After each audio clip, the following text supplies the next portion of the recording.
What made you want to start Touch Alive? I love kids. I had been traveling the world for 20 years at that time and was just tired of seeing the hunger and the devastation.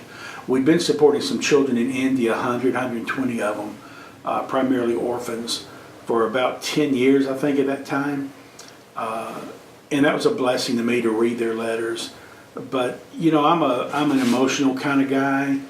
And when I would meet these children and see their suffering, you know, it's one thing to watch it on TV in a 30-minute special, but it's another thing to see it, to be in the home, to see a child dying of starvation or their hair falling out because of malnutrition, their stomachs all swollen up as big as mine, and they haven't had anything to eat for weeks. I just thought that having seen it, I can't look myself in the mirror anymore if I don't do something about it.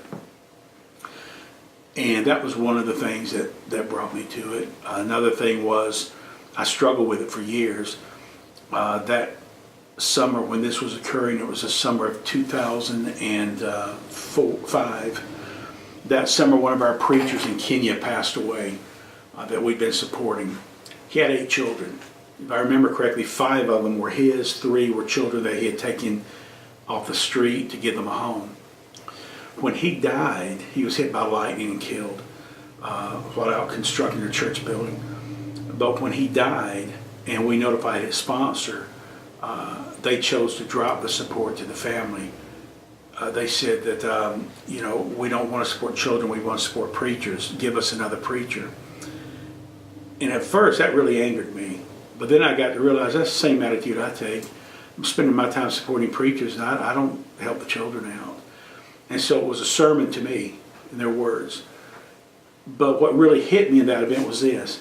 After all these years of that brother serving the Lord, and all these years of us supporting him, and churches planted, and souls saved, and people baptized, now he dies.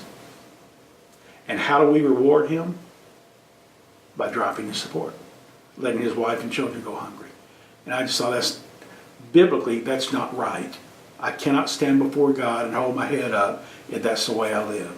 And so we decided to start Touch Alive as a way to raise support primarily for the children of poor preachers, but also to help them feed the children in their villages, to help bring them and their families to Christ. So that's how Touch Alive began.